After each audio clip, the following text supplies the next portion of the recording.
Meus irmãos, boa noite. Antes de entrarmos, dispormos a palavra do Senhor, vamos fechar os nossos olhos. Quero interceder pela vida da igreja e dos nossos irmãos que estão em casa. Vamos orar. Santo Deus e eterno Pai, nós, Senhor, primeiramente queremos agradecer a Ti, Deus, pelo privilégio que temos de cultuar ao Senhor nesse santo dia.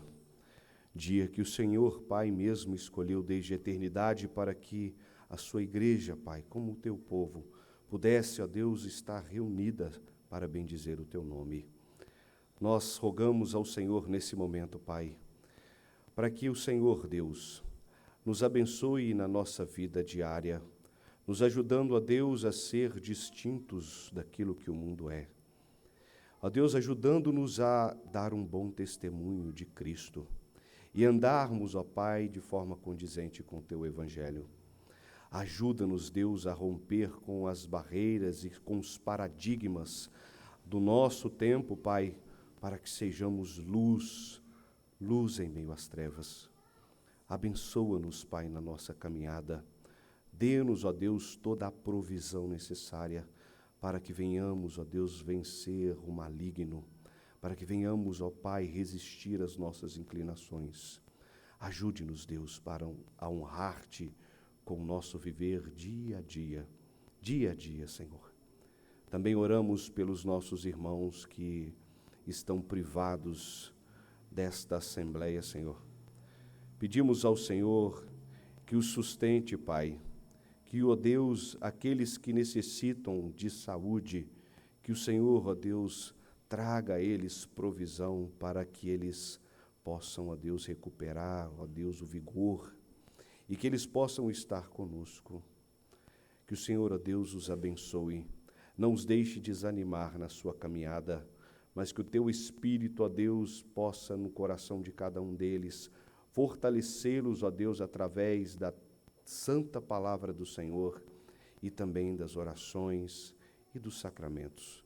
Que o Senhor, ó Pai, os abençoe e os fortaleça nas suas tribulações. E ajuda-nos, Pai. Ajuda-nos, ó Pai, a acolher estes irmãos. Nós rogamos também, Senhor, pela vida dos nossos líderes, Pai, civis, aqueles que estão revestidos de autoridades. Autoridade essa que nós entendemos ser dada por Ti, Pai.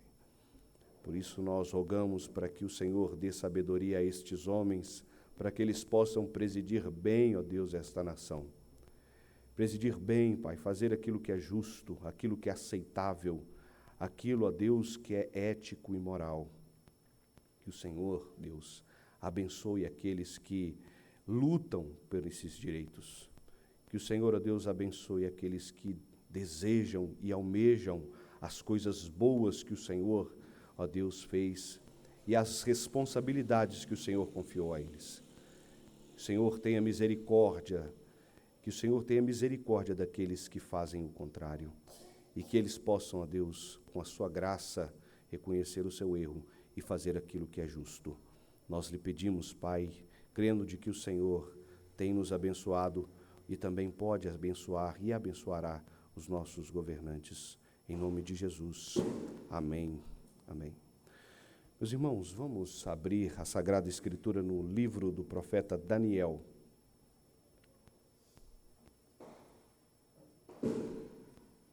Daniel, capítulo 8.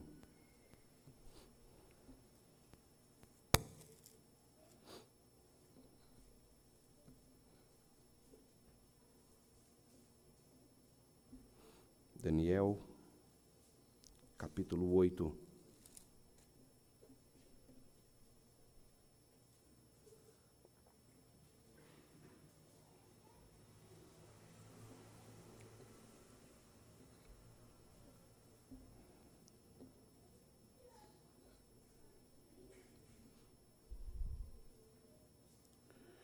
No ano terceiro do reinado do rei Belsazar, eu, Daniel, tive uma visão depois daquela que eu tivera a princípio.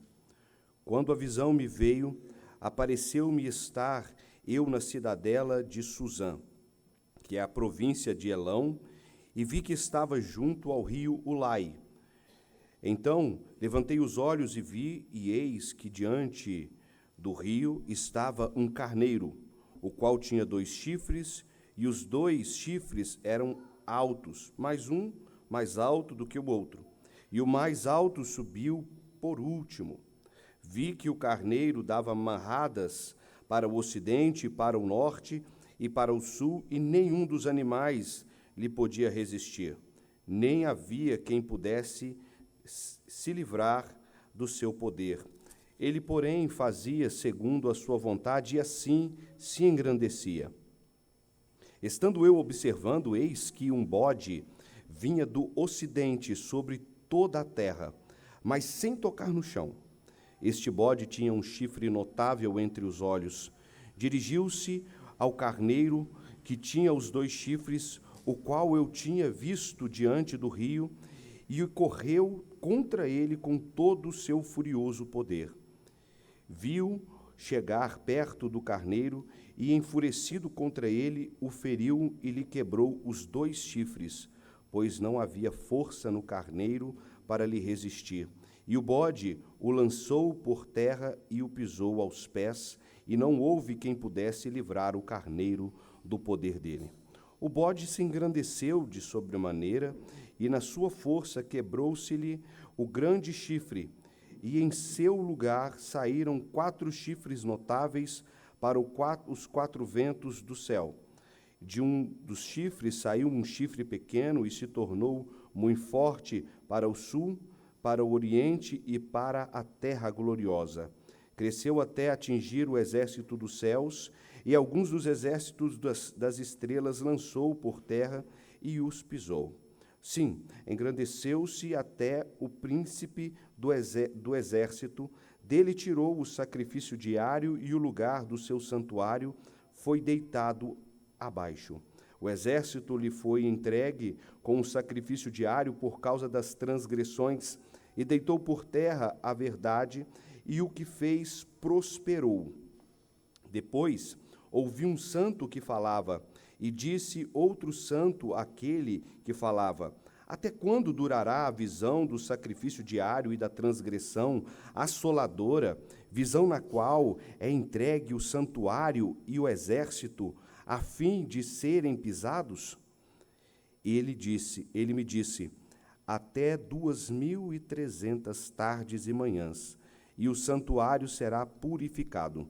Havendo eu, Daniel, tido a visão, procurei entendê-la, e eis que se me apresentou diante um com aparência de homem, e ouvi uma voz de homem de entre as margens do Ulai, o qual gritou e disse: Gabriel, dá a entender a esta visão. Veio, pois, para perto donde eu estava. Ao chegar ele, fiquei amedrontado e prostrei-me com o rosto em terra. Mas ele me disse: entende, filho do homem, pois esta visão se refere ao tempo do fim. Falava ele comigo quando caí sem sentidos, rosto em terra. Ele, porém, me tocou e me pôs em pé no lugar onde eu me achava. E disse: eis que te farei saber o que há de acontecer no último tempo da ira, porque esta visão se refere ao tempo determinado do fim. Aquele carneiro com 2 chifres que vistes são os reinos da Média e da Pérsia, mas o bode peludo é o rei da Grécia. O chifre grande entre os olhos é o primeiro rei. O ter sido quebrado, levantou-se 4 em lugar dele, significa 4 reinos que se levantarão deste povo, mas não com força igual à que ele tinha. Mas no fim do seu reinado, quando os prevaricadores acabarem, levantar-se-á um rei de feroz catadura e especialista em intrigas. Grande é o seu poder, mas não por sua própria força. Por causa das estupendas destruições, prosperará e fará o que lhe aprouver. Destruirá os poderosos e o povo santo. Por sua astúcia nos seus empreendimentos, fará prosperar o engano. no seu coração engrandecerá e destruirá a muitos que vivem despreocupadamente.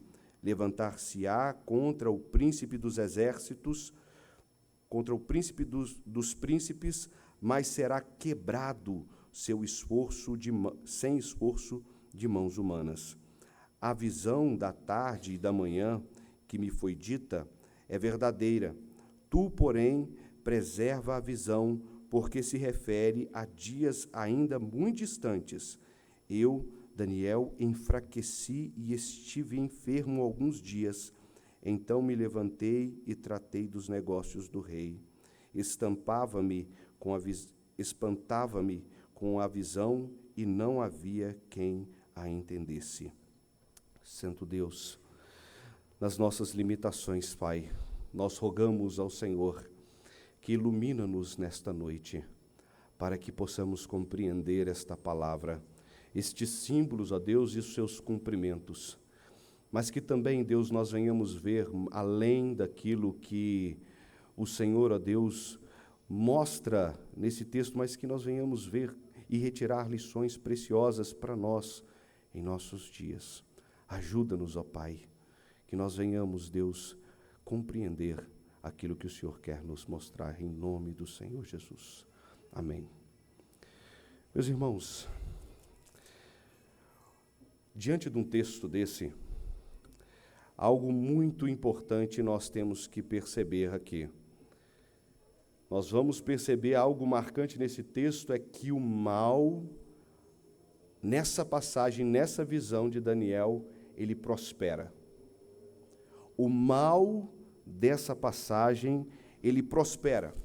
Mas eu acho interessante, queridos, aquilo que se passa no versículo 24. Se os irmãos perceberam, ele não prospera, ele não se desenvolve pela sua própria força.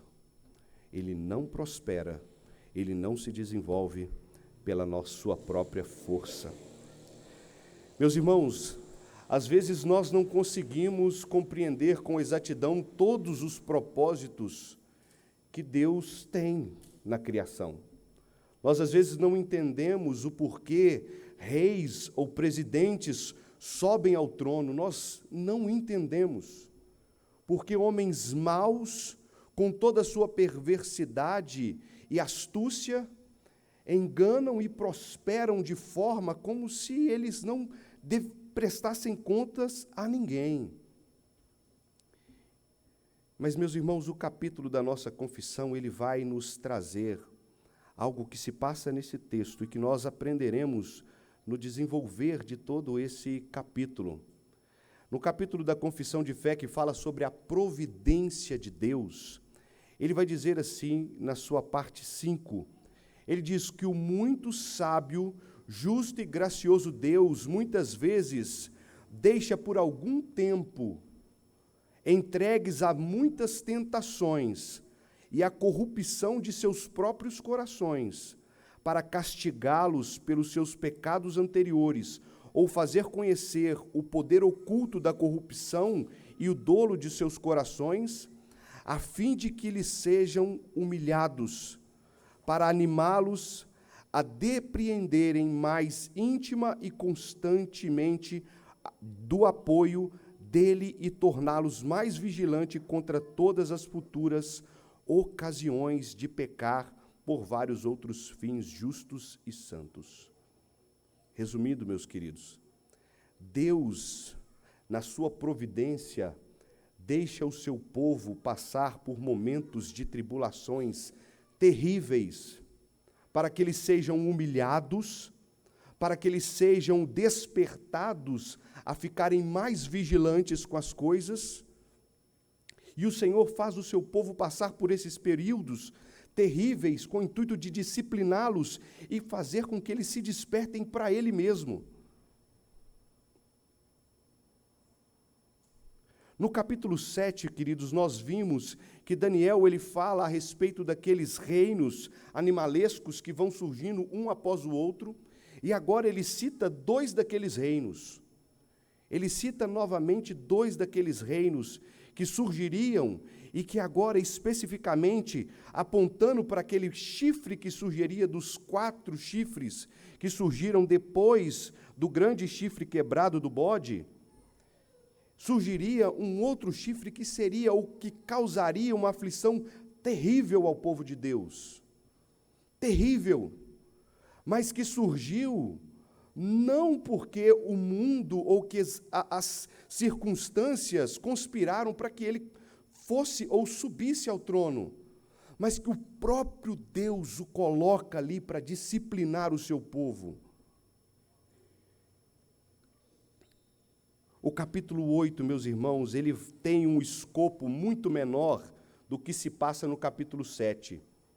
É um escopo muito menor, onde 2 nações, ou 2 reinos, na verdade, eles são apresentados, 2 reinos eles são apresentados, e essa visão é dada a Daniel. Ele aparentemente é como que transportado nessa visão para a cidadela de Suzã. Para a cidadela de Suzã, a antiga capital de Elã, o Império Persa, o antigo Império Persa. E pela primeira vez, meus irmãos, aqui, a interpretação, ela não dá margens, como a do capítulo 7, a outras sujeições, ou de outros povos, ou de outras eras, mas ele fala abertamente a que os símbolos se referem, com exceção de um, do chifre, ou dos chifres que surgem do chifre do bode, e aquele outro chifre que surge desses 4 chifres. A esses ele não diz quem é, mas as nações ou os reinos a quem ele se refere são claramente expostos aqui. E do versículo 1, meus irmãos, do capítulo 8, do versículo 1 até o versículo 8, nós vamos ver que aqui a visão de Daniel. Ele está sendo revelada o que vai acontecer no tempo do fim. Fica claro para nós aqui quando há a interpretação do versículo 17. E no versículo 19, o anjo ele fala abertamente a Daniel: não se esqueça que essas coisas falam a respeito do fim. E ele está no período do rei Belsazar, no 3º ano, ou seja, ainda mais próximo do final do Império Babilônico, ou seja, ele ainda está naquele período do primeiro animal, que ele havia tido a revelação no capítulo 7, e ele agora, meus irmãos, recebe uma visão a respeito dos reinos que sucederão, os reinos futuros, e ele deveria estar atento e registrar. E no versículo 20, nós temos a revelação de que reinos, ou a que reinos eles se referem. O carneiro, que é o primeiro animal que aparece no texto, ele se refere ao reino da Média e da Pérsia. O reino da Média e da Pérsia. E nós vamos perceber que desse carneiro existia um chifre, ou um dos lados do seu chifre que era mais alto, se referindo a quem? Aos persas, que nesse reino medo-persa era o lado mais poderoso, era o lado mais proeminente. E o segundo animal, o bode, no verso 21, é nos mostrado que ele é o rei da Grécia, ou o reino da Grécia.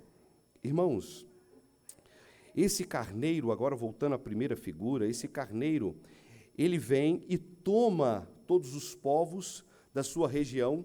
Ele vem dando, como diz no versículo 4, dando marradas para todos os lados, ou seja, combatendo em todas as áreas, tomando todas as nações, e nenhum povo poderia ou podia resisti-lo. Tanto é que nós vimos que na queda do reino da Babilônia, esse povo já estava às portas da Babilônia, às espreitas, sitiando a cidade. E, na verdade, nós vimos naquela história que o rei Belsazar estava em um banquete, regado ali às prostitutas, e nesse banquete ele estava usando os utensílios do templo. E nós vimos que naquela ocasião o Senhor escreve na parede daquele palácio que ele havia sido pesado, julgado na balança, e ele havia sido encontrado em falta. E naquela mesma noite, Belsazar, ele cai diante do Império Medo-Persa.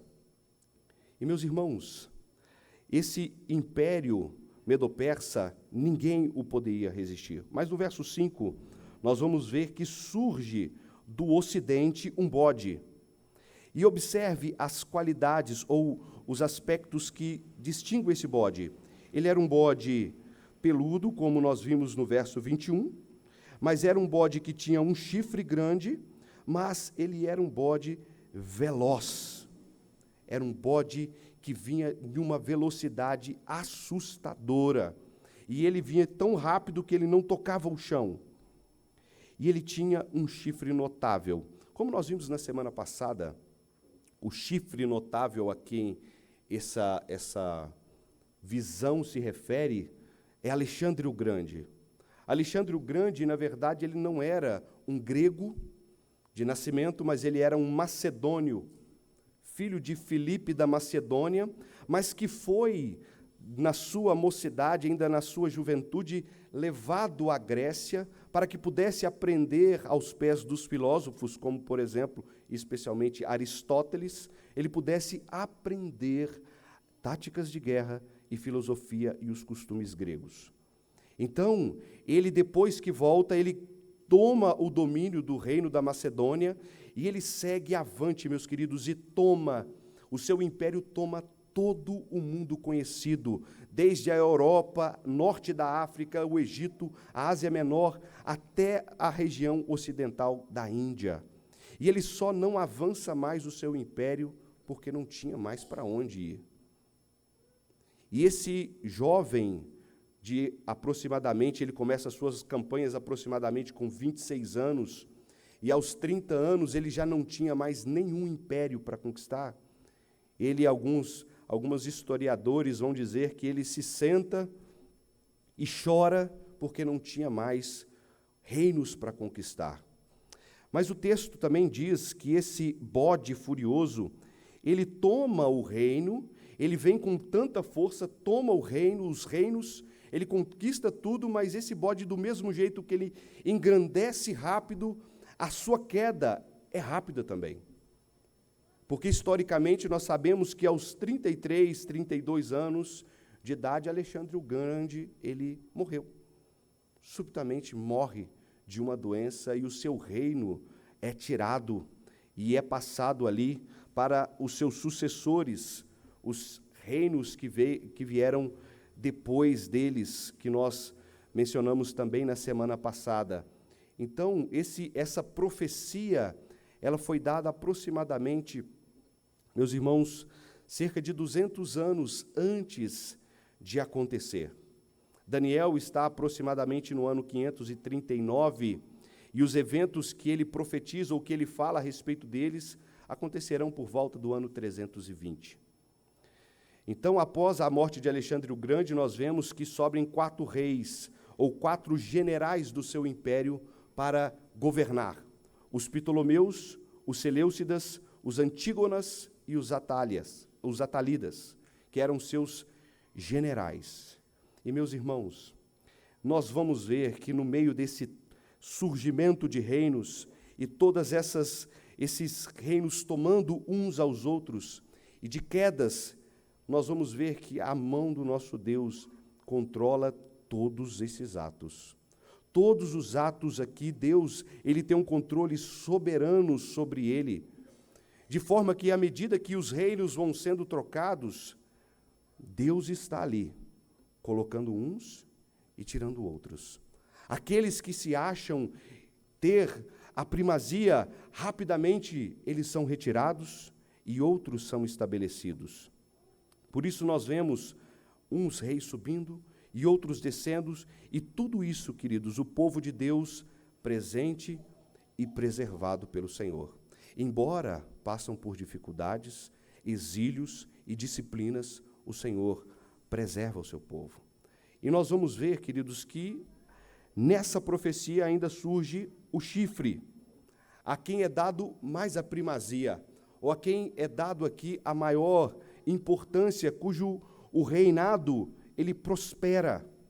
Esse pequeno chifre, ele, meus irmãos, ele surge nesse cenário mostrando um poder de um homem que nós já mencionamos também na semana passada, chamado Antíoco Epifânio. Um homem que, quando teve que lidar com o povo de Deus, ficou completamente irritado com a postura daquele povo. Porque dentre os impérios do seu domínio, era o único povo que não fazia concessões para outros deuses, que tinha um templo, que adorava a um Deus, e que não tinha outro a quem ele adorasse, senão o Deus que eles serviam. E esse povo, meus queridos, não sujeitou, o povo hebreu não sujeitou a helenização que Antíoco Epifânio queria sujeitar a eles. E por isso eles sofreram muito nas mãos desse homem.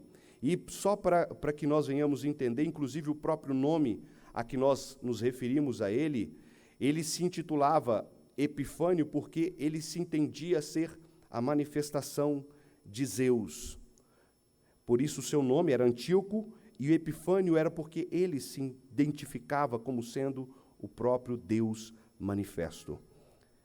E esse homem, meus irmãos, era também conhecido, ou é também conhecido historicamente como o Antíoco o Louco, de tantas atrocidades que esse homem fazia. E ele empreendeu várias perseguições contra o povo judeu. Como, por exemplo, ele removeu os sacerdotes legítimos do povo e passou a vender os cargos para aqueles que queriam oficiar no templo de Jerusalém. Ele, além disso, ele toma aquele templo e estabelece nele um altar a Zeus. E ali ele começa a fazer sacrifícios no templo do Senhor de porcos, que nós também mencionamos na semana passada, que são animais que são impuros, segundo a lei do Senhor. E no ano 167, ele retorna a Jerusalém num dia de sábado, queridos, e o povo judeu, por ser o dia do descanso, ele se recusa a lutar. E nesse dia ele mata quase todos os habitantes de Jerusalém. Ele destrói completamente a cidade. E na história, meus irmãos, do povo hebreu, não existe um homem que perseguiu mais ou que fez mais atrocidades do que ele. Todos os homens que passaram, Nero, César e todos os outros, eram, vamos dizer, pequenos diante do que esse homem fez com eles. E esse homem, queridos, diz o texto, ou diz a visão de Daniel, que esse homem engrandeceu-se até o príncipe dos exércitos, no versículo 11, e dele tirou o sacrifício diário do seu santuário. E ele, meus irmãos, prosperou. Mas por quê? Como que nós entendemos a providência de Deus fazendo isso? Como que nós, meus irmãos, podemos entender a ação de Deus conduzindo esses atos ou sujeitando o seu povo a tão penoso sofrimento? Meus irmãos, será que esse povo merecia? E perceba, queridos, que no verso 12, observe o verso 12, o exército lhe foi entregue como sacrifício diário, por causa do quê? Por causa das transgressões, e deitou por terra a verdade, e o que fez prosperou. Ou seja, ele acabou com a verdade. Ele, além de acabar com a verdade, ele, meus irmãos, prosperou naquilo que ele fazia. E a eles foi entregue o povo de Deus, que era o exército dos céus, aqui referido no texto. A ele foi entregue esse exército por causa das suas transgressões. Meus irmãos, o povo de Israel já estava passando ali por um período de 70 anos de cativeiro. 70 anos exilado numa terra pagã, numa terra onde a cultura é hostil, onde o povo não segue os princípios do seu reino. E apesar disso, meus irmãos, o problema continuou. O problema permanecia. Mesmo após a volta do cativeiro babilônico, o povo de Israel, embora não adorasse deuses estranhos, o culto estava sendo comprometido. E o texto que nós lemos na liturgia não foi de forma aleatória, foi para nos mostrar o estado que o povo estava. Porque no verso 6 nós vimos ali que aquele povo dizia honrar o Senhor. O Senhor é o nosso Pai, nós honramos ao Senhor, mas ele pergunta para ele: se eu sou o seu Pai, cadê a minha honra? Se eu sou o Senhor, cadê o respeito comigo, com as minhas coisas? E o povo ainda perguntava ao Senhor: em que nós temos desprezado ao Senhor? Cinicamente perguntava ao Senhor: no que nós desprezamos ao Senhor? No culto, naquilo que vocês oferecem para mim. E o livro de Malaquias, ele fala a respeito do culto, daquilo que as pessoas estavam entregando para o Senhor, os sacrifícios. E o Senhor chega ao ponto de falar assim: ó, eu queria que existisse no meio de vocês alguém que fechasse as portas do templo e que vocês não acendessem mais fogo desprezível no meu altar. Irmãos, nós temos vivido dias que a igreja tem provado de coisas semelhantes. Igrejas que não fazem ideia do que eles fazem no dia do Senhor. Não têm noção do que é o culto, de a quem eles estão prestando adoração, de se é que estão prestando adoração. Porque muitas das vezes eles estão preocupados do que vocês que estão assentados ouvindo essa mensagem vão pensar do culto. E não estão sequer pensando no que Deus espera que eles prestem a Ele em adoração. O culto não é para nós. Nós estamos aqui para adorar e a servir aquele que vive e reina para sempre, o Senhor da nossa vida. E muitos têm banalizado o culto, seguem uma liturgia ou seguem sem saber o porquê estão seguindo. E às vezes cultos que não têm sequer uma organização, uma ordem, não tem decência, e são feitos momentos de emoção. Animal coxo.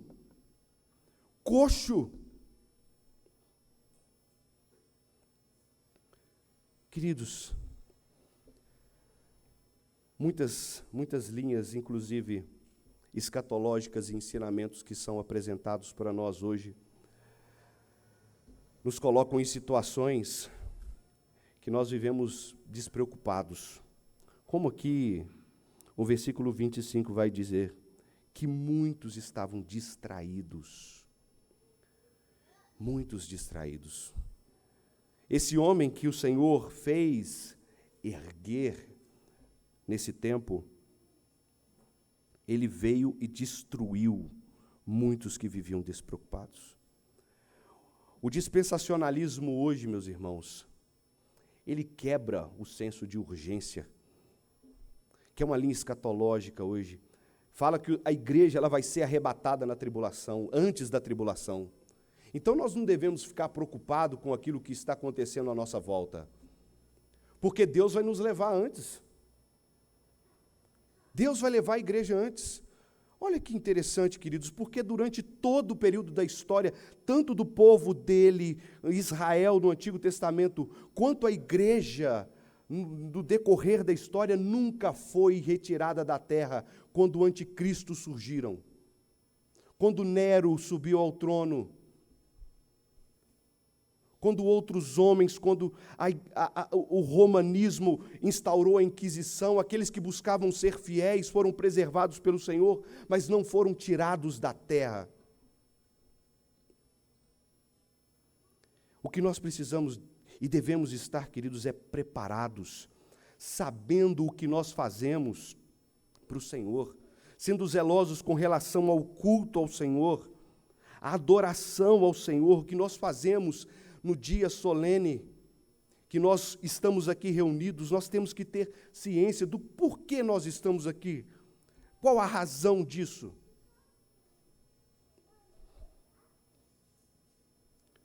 Nós devemos estar preparados, meus irmãos, para sermos provados, para ter a nossa fé testada por Deus. E nesses dias nós temos que nos arrepender e nos fortalecer no Senhor. Deus às vezes permite que o mal prevaleça, justamente para que, como nós mencionamos no início, para nos humilhar, para nos atrair a Ele mesmo. Às vezes nós não entendemos por que nós temos o presidente que temos, por que a Suprema Corte do nosso país está como está, por que os magistrados julgam ou vendem causas como nós sabemos que o nosso país acontece. Por que isso acontece, queridos? Qual a razão de ser disso? Nós não entendemos, às vezes, os propósitos por detrás da maldade dos homens, mas Deus, meus irmãos, tem um caminho preparado para todas as coisas. Todas as coisas acontecem segundo o conselho da sua vontade. E os pensamentos do Senhor, como diz Isaías, são muito mais altos do que os nossos.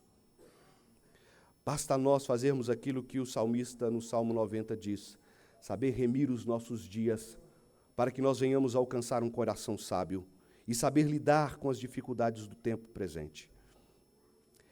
Até quando vai durar? A pergunta é feita ao texto, verso 13. Até quando vai durar esses dias? E ele vai dizer: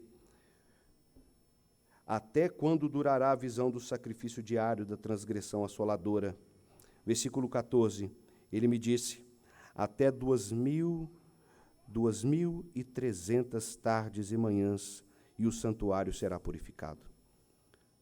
O que são as 2.300 tardes e esse santuário será purificado? Lembrem-se que a literatura apocalíptica, ela usa símbolos, e eles não devem ser interpretados literalmente. Mas esses símbolos, ou essa expressão 2.300, boa parte dos comentaristas vão dizer que é para mostrar que eles têm um tempo de começar, mas tem um tempo determinado para terminar. Eles não prosperarão para sempre. Eles não durarão para sempre.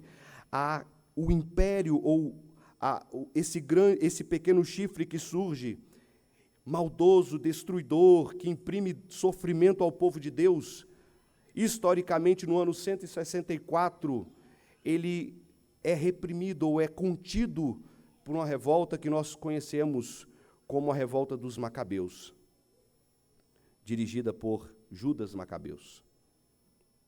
Mas nós vemos e sabemos historicamente que quem faz a purificação do templo plenamente foi o nosso Senhor Jesus Cristo.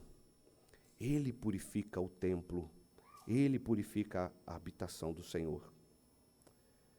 No capítulo 9 mostra, meus irmãos, que é apenas por um tempo. Ele frisa no capítulo 9, no verso 24, falando das 70 semanas, e ele vai dizer: estão determinadas sobre o teu povo e sobre a tua santa cidade, para fazer cessar a transgressão, para dar um fim aos pecados, para extirpar a iniquidade e trazer justiça eterna. Então Deus levanta nações, sistemas e reis ímpios para disciplinar o seu povo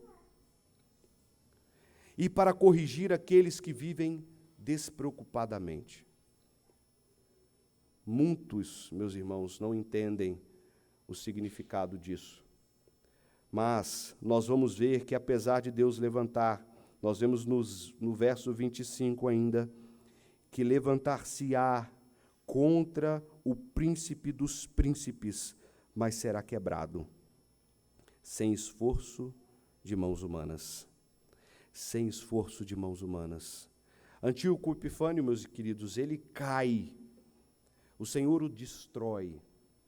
Existem algumas histórias envolvendo a sua morte, mas nós sabemos, e o que nos importa é saber que ele foi destruído. Assim como o inimigo das nossas almas no fim, ou quando surgir o homem da iniquidade, segundo Tessalonicenses 2, o verso 8, quando esse homem surgir, queridos, ele cairá diante do príncipe dos príncipes. Quando o príncipe dos príncipes surgir, queridos, não existirá rei sobre a terra que poderá resistir ao seu reinado, que poderá resistir ao seu poder.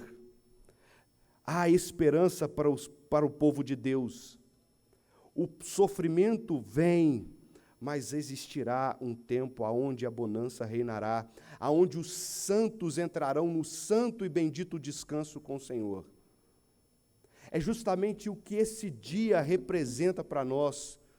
O dia do domingo, o dia do Senhor, representa para nós esse santo descanso que nós viveremos eternamente. E, meus irmãos, diante de visões como essa, nós vemos que Daniel, ele fica completamente chocado com isso. E ele enfraquece e fica enfermo alguns dias, de tão chocado que essa visão foi para ele. Mas ele sabe, entende e guarda essa visão para que o povo, ou para que aqueles que lessem ele futuramente, fossem orientados e tivessem a sua esperança, o seu consolo, animados, para que eles fossem erguidos no meio das dificuldades. Então, como conclusão, queridos, o mal, que nós entendemos nessa visão, que o mal, ele às vezes é instrumento de Deus para purificar e nos humilhar. Ele é instrumento de Deus. O mal também serve para nos deixar vigilantes. Nós estamos vivendo dias maus, queridos. E o Senhor nos deu na sua palavra orientações para respeito dos sinais. E muitos sinais nós já vemos acontecendo. Nós estamos num período onde a apostasia, ela é grande no meio do povo, no meio daqueles que se dizem cristãos. Mas nós temos que entender, queridos, que é necessário que estas coisas aconteçam. Mas se aqueles que têm ouvidos, ouçam o que o Espírito diz às igrejas. Não fique, meus irmãos, não fique distraído. Não fique como nos dias de Noé. O Senhor várias vezes orienta a sua igreja no Novo Testamento. O Senhor Jesus Cristo, a parábola das 10 virgens, estejam preparados para o dia da volta do Senhor. Estejam preparados para o tempo do fim. Sejam diligentes, caminhem com segurança, não caminhem despreocupados ou envolvidos com as coisas desse mundo. E que Deus, queridos, nos ajude a sermos fiéis nesse tempo e que nós não venhamos ser pegos de surpresa, mas que nós venhamos estar como aquelas 5 virgens que levaram azeite adicional à espera do noivo. Amém. Deus, nós agradecemos a Ti, Pai, pelas bênçãos que o Senhor tem derramado sobre a nossa vida, pelas Tuas orientações, Senhor. Agora não nos deixe, Senhor, não nos deixe viver de forma displicente. Ajuda-nos a caminhar com cuidado, sabendo de que o Senhor Deus não desampara o seu povo. O Senhor prometeu estar conosco. Que nós venhamos viver, ó Deus, cuidadosamente, para a glória do Teu santo nome, é o que pedimos. Amém. Amém. Meus irmãos, vamos entoar o hino 340. Nós participaremos da mesa do Senhor. Eu quero convidar os presbíteros que venham à frente. Quero convidar o presbítero Adriel e o presbítero Alaédio, que possa também nos auxiliar na distribuição dos elementos.